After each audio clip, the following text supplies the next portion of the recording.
Hello there, and welcome to another episode of SOMP. Happy SOMP Saturday, everyone. Pleasure to be back with you, and we're glad you're here from wherever you're joining in the galaxy. Thanks for tuning in to SOMP today. As usual, this is Ashton. Ashton Sherritt. You can find me on Instagram, on YouTube, share it with your friends. And I'm joined by my co-host all the way over in Germany, whose name is Tim Griesbach. Oh man, you nailed it. Yeah? Yeah, that's it, man. Okay. Bravo. Cool. Yeah, I know I tried it out last week and it worked out nicely. So I'll get back into butchering it though, because that's always fun.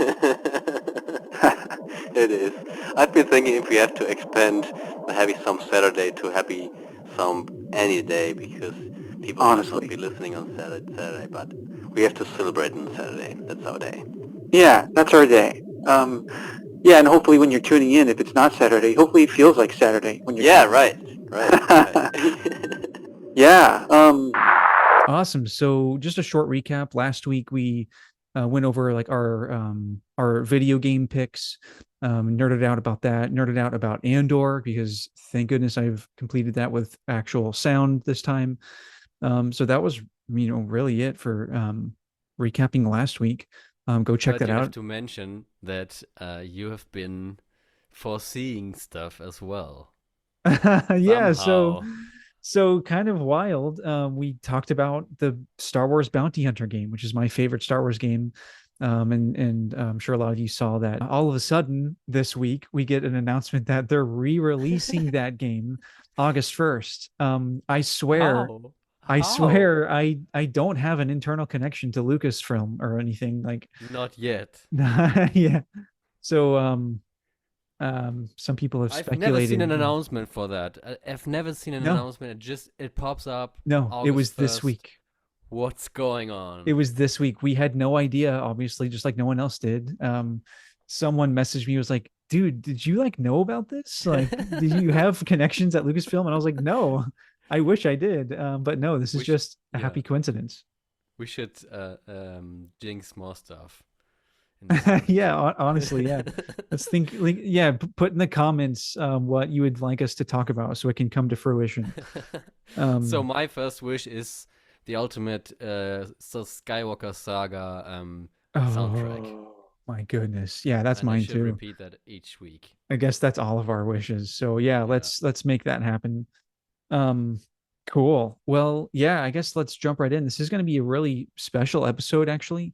We're going to talk about that after we talk about our musical experience of the week. Tim, you go first.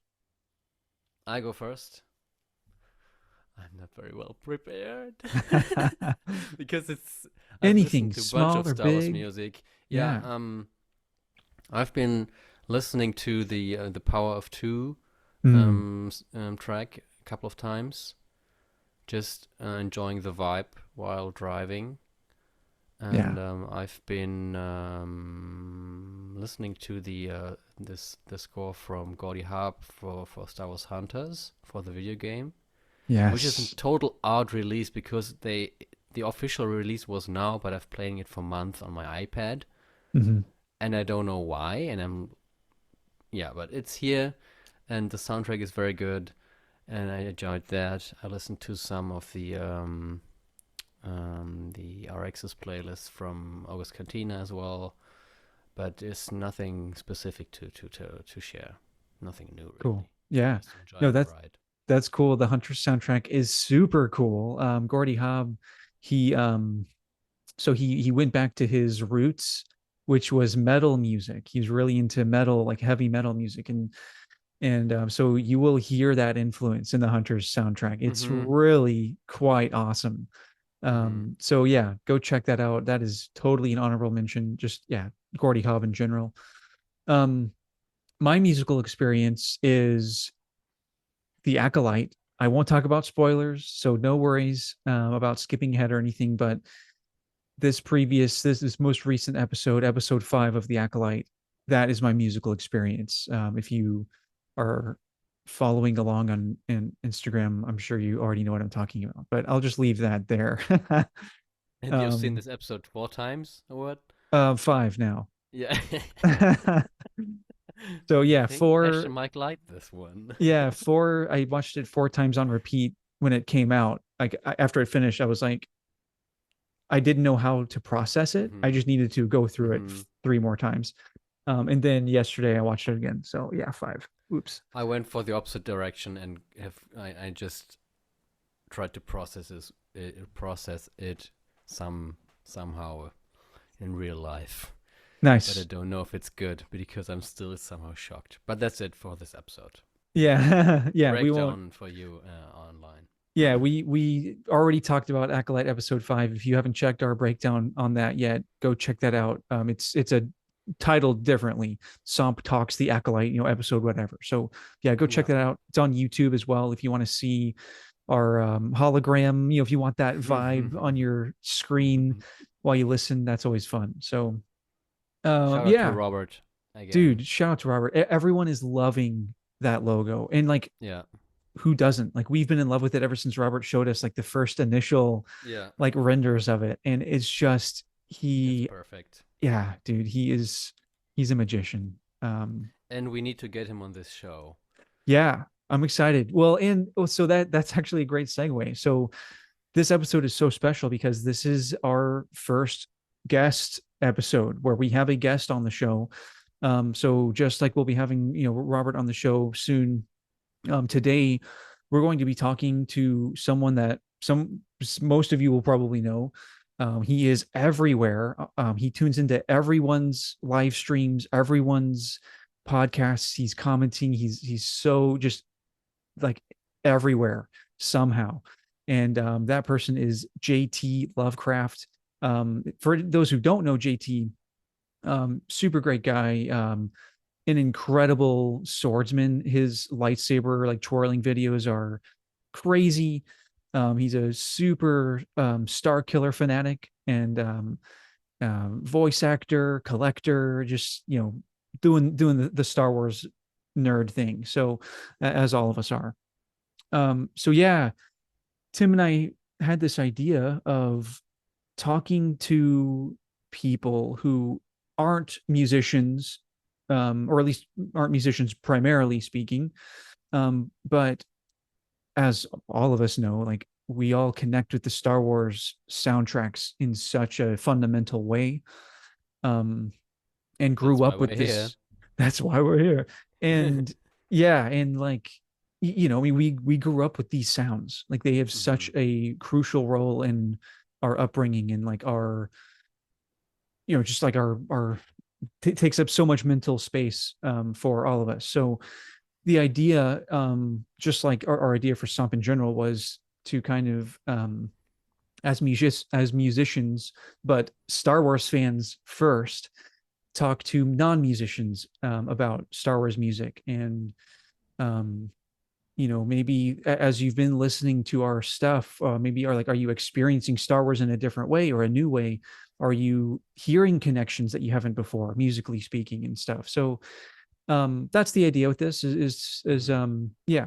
So I don't know. Expanded for musicians as well, but our goal is to like broaden our audience to be able to follow for everyone, just at any point with musical or non-musical knowledge. Yeah, no, exactly. It would be awesome to have musicians on as well. And I mean, the whole goal is to kind of lift the veil. Yes. That can cover music talk sometimes. Because it doesn't have to be so like gatekeepy, so we all love music for the same reasons. So kind of just lifting the veil a little bit, I guess, is the goal of SOMP in general. So yeah, super excited. This episode, Tim wasn't able to be here for this recording, but I was able to sit down with JT. I think you guys will love what JT has to say. I'll not spoil anything, and we can just jump right in, I guess. Yes, let's do it. I've had 2 cups of coffee this morning, and you wouldn't tell. I'm gonna download all this and edit it anyway. But like, should we just start over? Take it from the top. Yeah. Yeah, I mean, JT, a pleasure to meet you once again. It's good to meet you too. For those of you watching for the we first time, we just met recently, but we didn't press record, which is awesome. we just met recently, as in 2 minutes ago, but that was all off camera, off record. So once again, nice to meet you, dude. We were just talking about how there's this like circle of Star Wars creators and friends through social media, and it's just it's just a blast to have found find ourselves falling into this circle of people, and it's just been a blast. So we were reminiscing on that before I hit Yeah, dude, the it's a wholesome kind of vibe too, because everyone's kind of Mhm. relating and connecting on the same thing. There's always like the haters in every single community. Star Right. Wars, I would think, definitely has the loudest ones, but at the end of the Yes. day, if you're a fan and you can click with people, it's like I've never met you before, and I can already tell that we're gonna click like old high school buddies or something, you know. So it's Dude, gonna be. yeah. The magic of Star Wars, man. Like there is definitely that like negative aspect to it that we have to deal with, as fans, but for the fans like Mhm. ourselves, it's just that's the magic of Star Wars, Right. It's it's So it's so tight knit as well. Like yeah.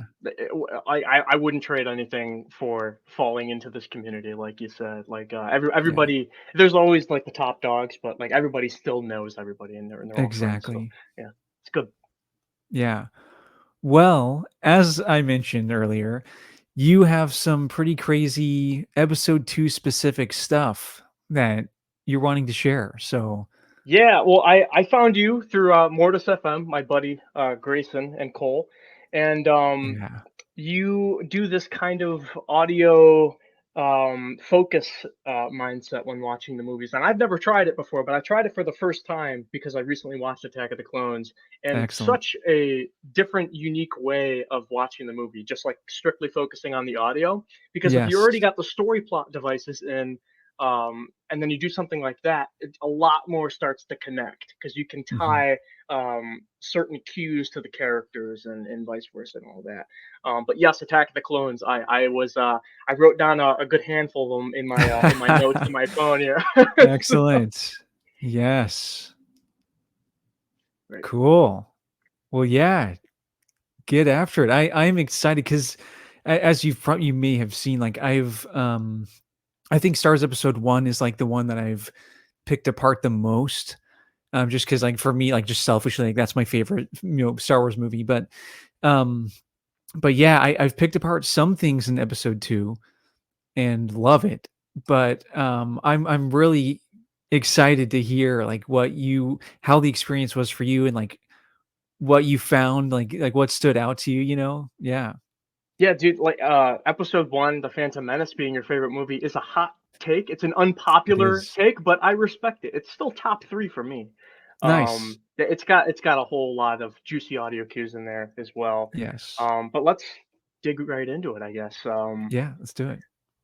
So I have these kind of in chronological order ish, but it bounces back and forth because other things relate to other stuff. Mhm. Um, and mainly the idea of Star Wars reusing the same theme songs throughout the prequels. They'll actually reapply theme songs to different scenes in the movies. So, say for example, the Phantom Menace, you have the Tides Turn theme song or something like that. When Anakin blows up the Mhm. big donut, in space. Yeah. That's audio is also reused in Revenge of the Sith when Anakin and Obi-Wan are landing Grievous's invisible hand in Coruscant. Yes. Um, so the reuse of audio. I mean, if you're John Williams, you come out with bangers like that. Of course, dude. Of course, reuse the audio. Yeah, This is all honestly, this. Yeah, honestly. it's all this candy at this point. But on top of like reusing the audio with like Attack of the Clones, you obviously have the Geonosis, um, like when Anakin and Padme come out to the arena. Mm. They do their vows and all that, and then you hear. I think the track is called Love Pledge or something like that. Yeah. But that ends up being more iconic in Revenge of the Sith when Anakin's doing the Temple March. he's already Vader carrying out his first mission there. But John Williams also uses the Zam Wessel chase theme pretty similarly in one of the Harry Potter movies. I don't know which one, but yeah, there's the same.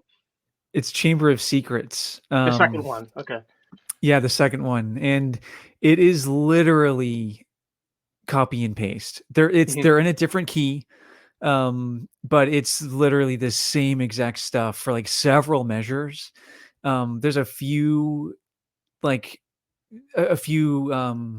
transition measures that are like different, and like some of the percussion is a little different as well, but literally copy and paste. Yeah, it's and they're both wild. Chase scenes as well. Yeah. Yeah, and also like high, like fast paced, chase scenes. Exactly. Yeah. And also kind of going on to the faster paced, epic vibe of that movie. There's, of course, Anakin returning to Tatooine. I think the track is even called "Return to Tatooine," but it has probably my favorite version of Duel of the Fates. When Anakin's on the speeder, because it immediately cuts to the choir on that final like high note, and then it kind of simmers down. I know we were gonna talk about this in a future stream with the Force Unleashed and all that. We were gonna get some buddies together. Yes. But when Galen Merrick actually fights Proxy, who's like posing as Darth Maul, they use the Return to the Tatooine Duel of the Fates, and they fuse it with the Episode 1 Duel of the Fates instrumental, so no choir or anything like that, and then they finish it on like a Grievous note. Yeah, it's probably like my favorite iteration of that. Yeah, it's very meshed together. It's like a brand new song. Oh, that's sick. I'll be honest, like it has been a long time since I've played that game, and I have some homework to do before we like all get together, which I have started doing that homework, but that I have not come across yet. So I will be digging into that. That's amazing. That will be a very in-depth talk about that game, because I don't know. I'm excited. I don't know if you know, but I'm kind of like a mega fan of. I for sure. Just like looking through all of your stuff. Yes. Yeah. Yes. And then right after the Return of the Tatooine Duel of the Fates arc, when he's on the speeder, there is, and I have it written down as Anakin returns Dead Shmi to Lars Homestead theme. And there's kind of like this deep vocal backing, almost like I don't know, it's like this ancient, like it feels like these ancient beings are watching this all go down. Like it truly is like I don't know. I want to say Duel of the Fates, but it's not. It's like the fate of Anakin becoming Vader against his will. Prophecies being foretold, and of course, in the Old Republic, you have all these ancient Sith lords that have prophesized all this power and everything like that. Especially Plagueis, basically conceiving Anakin in a way through the dark side of the Force. Right. So when you hear those deep vocal backings, it's almost like it's eerie, because it's like against his will, and it's kind of morbid if you think about it, because he's possessed before he's possessed by Vader. Yeah, no, totally. And that particular cue, I haven't, like, I can hear the echo of it in my head, but I need to go back and actually check that cue out, because that's not one that I've paid attention to before. I've paid attention to like whenever Shmi is dying and like Anakin, like that whole thing, and like it's very similar cue. And that thing, like I've paid attention to that a lot, and like there's some connections there, but that whenever he's arriving back at the Lars homestead, I'll have to go back and check that out. That's cool. Yeah, and of course in Revenge of the Sith you have the talk with Palpatine, talking to Anakin about Plagueis, and you hear the like the gutturals in the back, like it's that same kind of eerie prophecy, right, meant to happen. But right after he returns to, Anakin is describing what he did to the Tuscans to Padme, and the first cue, as soon as he starts to like give into his emotions, you hear Palpatine's theme. And then right after Palpatine's theme, you hear Vader's theme, and then when he sits down, you hear Palpatine's theme again. And I was thinking of the parallels with that because it's also kind of that against your will prophecy falling to the dark side, because Palpatine, Vader, Palpatine, he's like sandwiched in between. Like he is Palpatine's tool. He's meant to carry out that role eventually. So I just find it kind of poetic the way that Vader's was in between Palpatine's theme. And when he's sitting on the floor, he's got that given up. Like right after he explodes to Padme, he shows all of his emotions. He's kind of sitting on the floor. He's like given up, and then you hear, ooh, right, ooh, yeah, exactly where Palpatine wants him. Like it's a chess piece. I feel like I'm breezing through these. I only got a few more actually here on the list. No, this is great, dude. For people that do watch back through even just like a scene or like a movie with this like audio mindset, like it's just cool to like hear what people get out of that, So like there might be like a new segment that we'll do. I don't know. Awesome. Yeah. I was even thinking, I don't know what kind of because I'm not really too good at editing. I use iMovie on my phone to do a lot of my Instagram content. But to like throw in the actual scenes of the movie as we're talking about them too, so like the people can hear it on a relevant term, because I have exactly. Yeah, so some of them that I'm describing, I'm pretty sure like the average fan's not also like paying attention to that kind of stuff too. So. Yeah, well, and if they are, like, it's like a subconscious thing, or like for me, like I know I haven't, like there are things that I like there are things that we know, like, oh yeah, that's totally the sound for that, but like you don't think about the connection or like realize the connections to it, and yeah, so it's just cool. Totally agree. Yeah, another one I have was after you hear the themes with Anakin talking to Padme, and that like imminent fate of his. I have listed down as Dooku interrogates suspended Obi-Wan. Dooku walks into the room and here interrogates Obi-Wan. Throughout it, like half of it is like dead quiet. It's just the audio between the two of them. So there's like no backtracking. But like towards the second half of it, you start to hear some sort of original soundtrack play with some sort of Revenge of the Sith chime. I don't know what soundtrack it could be or from what part of the movie. I'm not clicking off the top of my head because like we discussed earlier, like they reused the same sound effects in future and previous movies. But you hear some sort of chime that I know is used in Revenge of the Sith after the interrogation, and it could also relate to Obi-Wan as a whole, because I know in that interrogation scene, Dooku also mentions Qui-Gon. He's like, "I wish he was here right now," and Obi-Wan has his doubts about him as well. So that sprouts like a cool like what if too, like what if Obi-Wan listened to Dooku. Yeah, oh, dude, that would be a sick what if. I don't know. Yeah. I've not heard that one before proposed. That would be dope.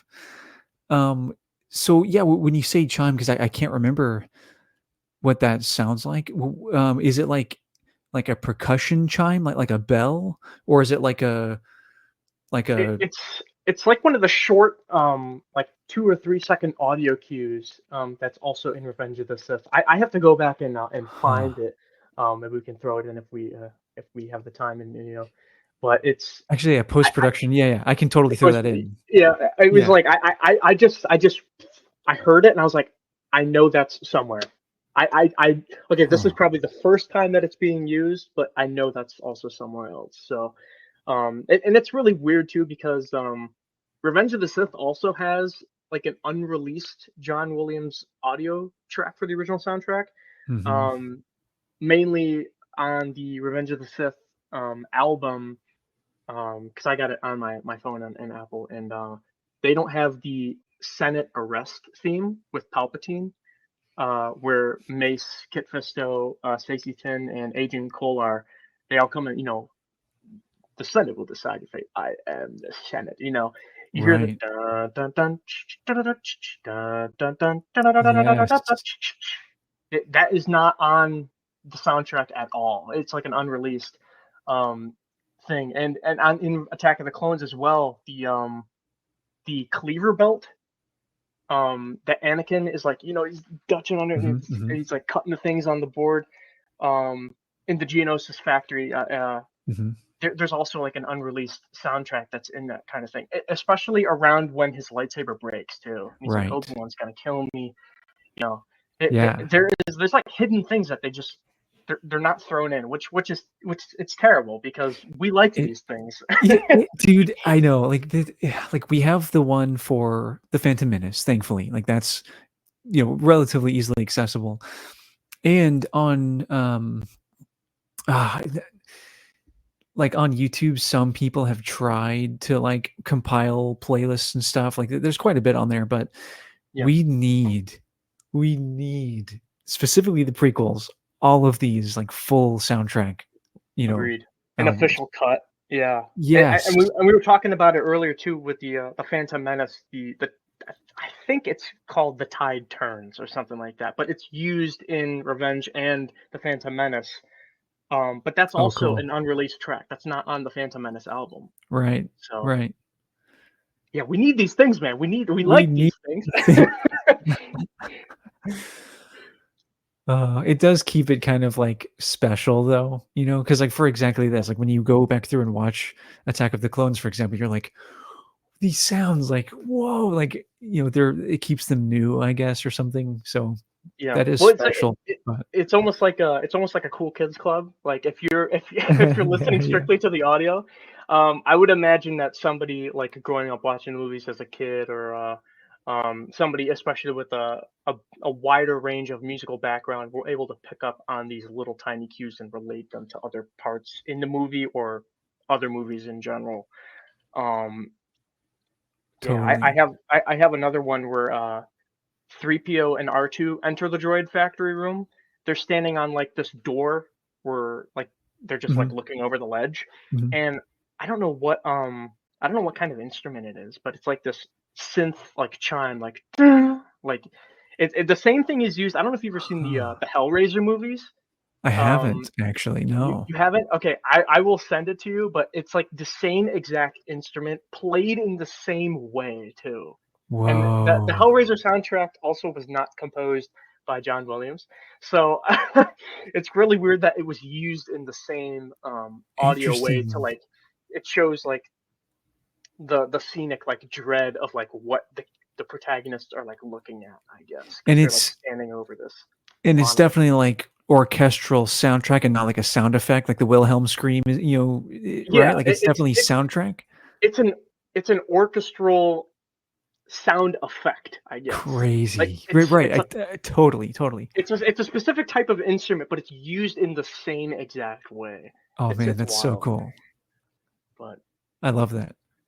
I think that about wraps up the Attack of the Clones part of the list, but we were also talking in the comments on another live one time, and they're like, "Oh, dude, yeah, we totally got to talk about that." Is two things. One was the fan interpretation of the lyrics for the death of Anakin / birth of Vader scene.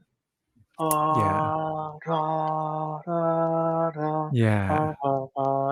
So like the fan lyrics are, "I am a Sith Lord, for I cannot save her." But it's also weird to think about too, because it's also Qui-Gon's theme. It's one of those reused audio cues, but it doesn't make sense that those lyrics would be part of Qui-Gon, because he's not fighting for someone like Padme. Like I cannot save her because I was right.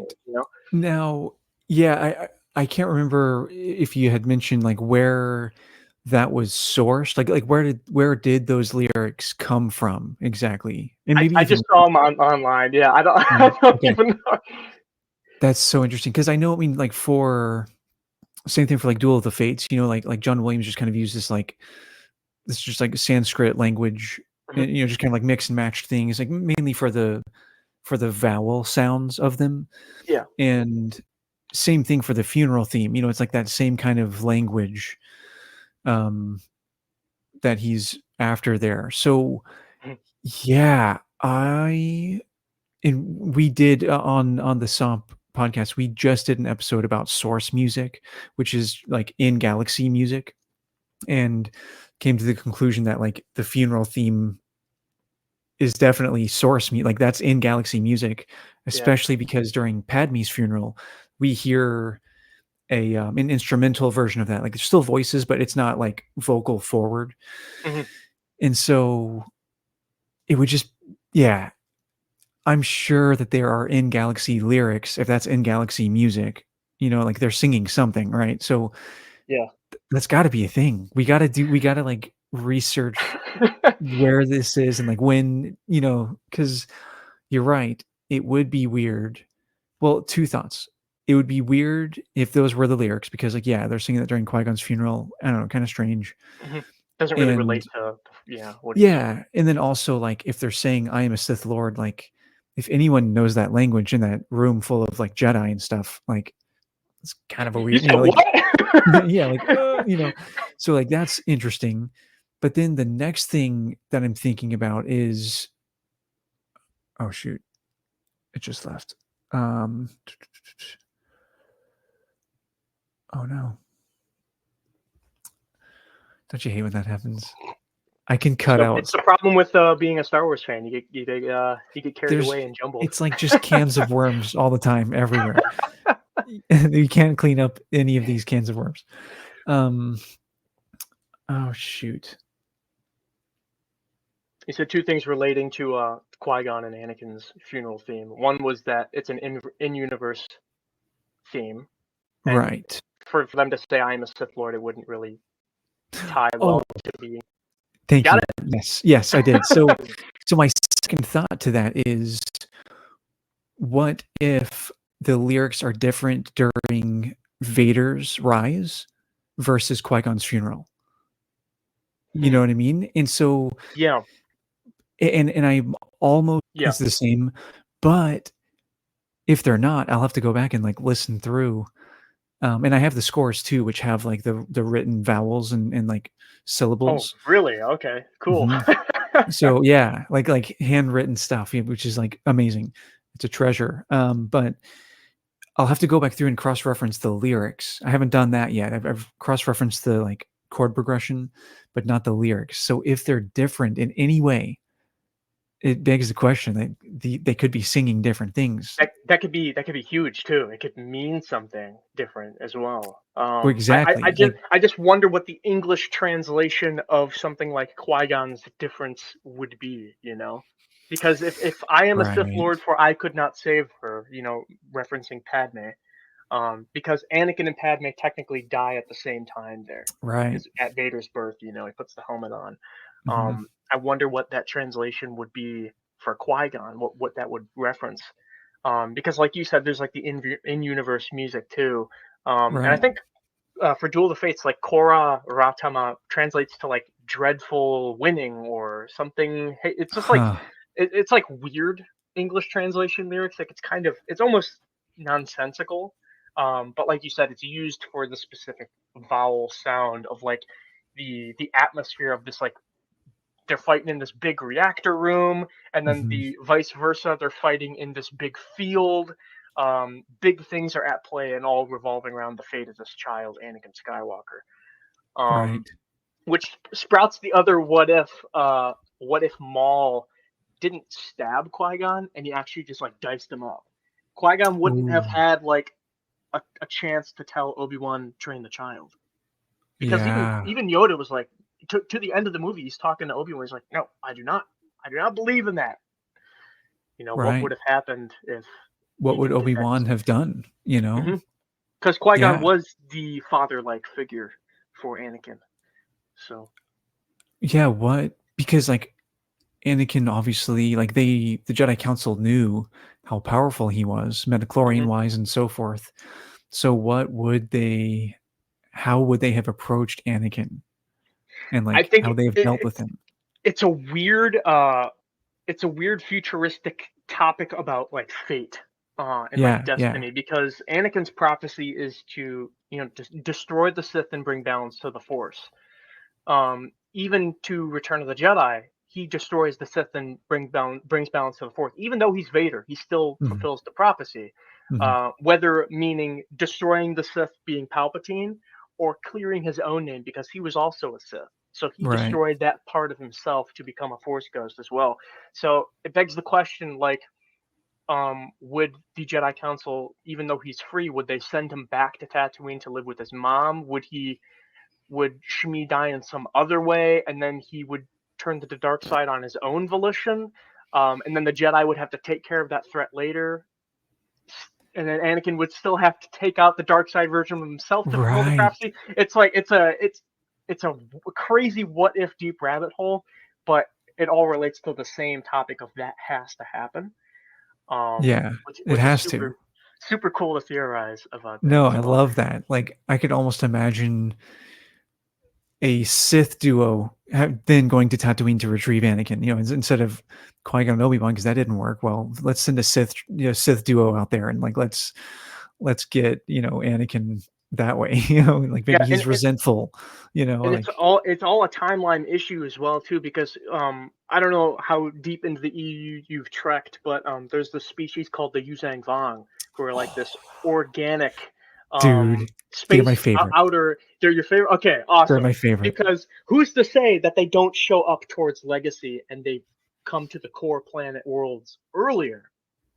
Would some sort of transversal event cause Anakin to fulfill his prophecy prematurely, to deal with that otherworldly threat? Because the Force always balances itself out. So if the Yuzhang Vong is that crazy evil, maybe you need some prophecy crazy evil to take that out, you know?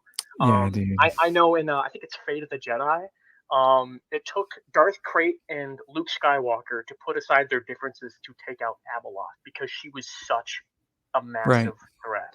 You know, they trapped her in a sinkhole. Sinkhole Station was like a big black hole, and that it's just neat that you get characters like the father, and then you have the son and the daughter. Even though the son and the daughter are like the dark side and the light side, the father being that in between but still leaning towards the light. You have Abeloth, who's that in between but still leaning towards the dark. Like, the children are the offspring of the embodiments of those sides of the Force, but Abeloth clearly is representing the ultimate evil in that sense. So totally, Jedi and Sith have to put aside their differences to take that out. That's like a whole different prophecy. I mean, I think is Darth Bane the one Sith or the Sithari?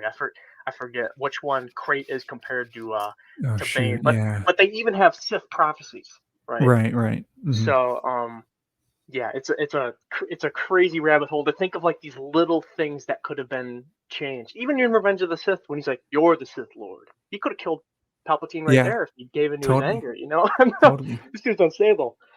So yeah. No, that's so sick, dude. Yeah, I'm so happy you mentioned the Yuzhang Vong. I love them so much. They're underrated for sure. Absolutely. Sick. So yeah, did you have any more like from episode 2, any more that like stuck out to you? Was that everything on your list? It wasn't from episode 2, but one more was and it kind of was talking about what we actually mentioned with like the in-universe lyrics was the Kora Vratama, Sanskrit language. So in episode 1, The Phantom Menace, when Qui-Gon's doing his Force meditation and, you know, Maul is pacing like a caged animal, you hear like when the tides have settled down, like the Gungans, you know, in the field are like, I give up. You know, you think the good guys are going to lose, so it gets quiet, and then you hear the orchestral drums in there. But along with the drums, when he's pacing, you hear the like the little like whispering with Maul, and I think that's actually tied to the character Maul as well, because you don't hear it anywhere else in Star Wars besides when Maul is on screen. For example, in the Clone Wars, when Savage Opress uses the amulet to go track down, his brother Maul, and he's like all spider legs and everything like that. When he takes him to get his new set of like Grievous looking legs, his first pair, he does his scream, and he runs outside, and as soon as he's doing like his talking, he's like, so it has begun without me. He's talking about the Clone Wars and all that. During that like entire scene, from like the leg transition from him getting his original Phantom Menace lightsaber back, you hear like the Darth Maul, like it's attempting to throw the Korra Ratama like kind of Sanskrit language in there, but it's kind of broken up, kind of like the character Maul is kind of broken up at that moment. He's not what he is. He's not whole like he was before, because he was the tool of Palpatine. He was meant to carry out the biddings. So I just think it's kind of neat that they decided to break up those whisper-like lyrics to the character Maul at that time, who's now a more broken up version of himself. So, like unstable, kind of like wild, like even more. He's an animal, an animal, yeah. No, that's sick. I love that so much. I also love like those really loud drums that we hear, like doom doom doom. We get it's whenever Qui-Gon first goes into meditation, we hear very faint drums of that. Like it's like very muted. Like you have to have headphones on, like the volume up to hear it, but like just doom, doom, like very faint, which is cool because it's like, oh, like Qui-Gon's tuning everything out. Like there's a lot of quiet cues when that's happening. Yeah. It's pretty cool. Yeah, but that is that's what I have to share about the cool things that I've picked up about Attack of the Clones and some other in-universe worldly things. I know we kind of sidetracked to like the EU and all that, but it all relates. It's important. So it does. No, and it is. I mean, yeah, like obviously, like Filoni and crew have been slowly, reintroducing EU concepts and characters, and bringing, fitting them in. So, and I don't think they're done with that anytime soon. I think we're going to get a lot more of that. So, yeah. Even in the Mortis arc alone, like the making of that arc, they wanted the Son to talk to some ancient Sith Lords to be that embodiment, and they actually rendered in and modeled Revan and Darth Bane as like these giant statues that the Son is like kneeling, kind of like Starkiller's like kneeling down like to Vader. He's trying to get like that previous advice, but I guess they scrapped that because the Son ends up becoming the embodiment of the dark side. That's why you hear in that interview with Sam Witwer, he's like equal parts Vader, he's equal parts Starkiller, he's equal parts Maul. Sometimes you hear a little bit of cadence with Palpatine in there. So him being the embodiment of everything, it doesn't really make any sense why he would be bowing down and trying to ask for past knowledge if he is that past knowledge. Right. So it's understandable as to why they would cut something like that. But yeah, I don't think they're done fusing in EU stuff at all with the new stuff, especially with Ahsoka season 1 that came out. We're in the Thrawn era too. So for sure. Yeah, like the heir to the Empire, that's all a big possibility, which is super exciting to be a Star Wars for fan, sure. So. And like, what's Balin after? What's calling to Balin? There's just so many things. Dude, him just standing on the statues alone is just a huge call to that Mortis thing. It's a huge, and it's a big deal because like they're not, like they're going all in on these things. It's pretty cool to watch. So, agreed. Well, dude, that's super exciting, and I'm glad you like got to have. We talk about it all the time. Like whenever you're able to experience Star Wars, like whether it's a show or a movie, whenever you're able to experience it in a way that like feels new again, like that, it's a magical feeling that you don't have all the time. So it's really cool to hear that you got to experience that with episode 2 and just Yeah, it's just super fun. I would have never thought to do something like that until I saw you guys on Mortis FM. I was like, Mhm. I'm gonna try listening to just the movie, like the audio and like the soundtrack and all of that. It's a completely different way of watching. I want to go through and do all the other ones now just to see what other Yeah, little things I can pick up. dude, do Um, it. It's pretty crazy. It's pretty eye-opening and mind-blowing. So, yeah. yeah. Dude, thank you for sharing all of that. In case it's not known, however we post this, how can people find what you do? Because you do some pretty sick stuff. Like I know, like I do like music stuff most of the time, but like you do some pretty wild stuff. So let everyone know where they can look you up and what you do. No, I appreciate it, man. Yeah, I mean, you do the music side of things, which I appreciate you for even opening my eyes to watching movies I grew up watching countless Right. times and just thinking of a new way to watch. Totally. Seriously, if you guys are listening to this and you haven't tried watching the movies and just listening to the audio alone, if you already know what the characters have been through, it's a completely different eye opener because it Hmm. ties so many different little things in relating. Super cool. But right here, my little tag j.t.lovecraft. You can find me on Instagram. That's my main platform. I have a YouTube, but it's only got like 2 videos on it, so no worries on that. I But feel that. I am a guest on a bunch of different other buddies podcasts and stuff like that. So you'll see me floating Yeah. around. Oh yeah. You're around. You're everywhere, man. You are everywhere. Awesome. Well, yeah, JT, thank you. Keep going through the movies because it's a blast. Honestly, one that I haven't the ones that I haven't done this with a lot are the sequel trilogy. I do need to go back through those and try this method out. Like you'll notice like all of my breakdowns, I don't have any from the sequel trilogy yet. Yeah. I just just haven't they just haven't been a priority of mine to do that with compared to the long list I already have. So I'll have to do that soon, and hopefully it's a as eye-opening and fun experience. We'll see. Yeah. Well, that's a lot. It's a lot to unpack. I mean, those notes, those were just like the big ones that I've noticed. If I Right. really took the time to spend, going through, I could have had like a whole Yeah. paragraph of different references and stuff like that. Oh, So, totally, dude. but yeah, dude, I appreciate you for having me on. It's been a blast. I definitely look forward to talking with you again in the future and chatting up some nerdy Star Wars stuff and Yeah, all that good jazz. So. as always. All right. All right, guys. I hope you enjoyed the interview, the talk.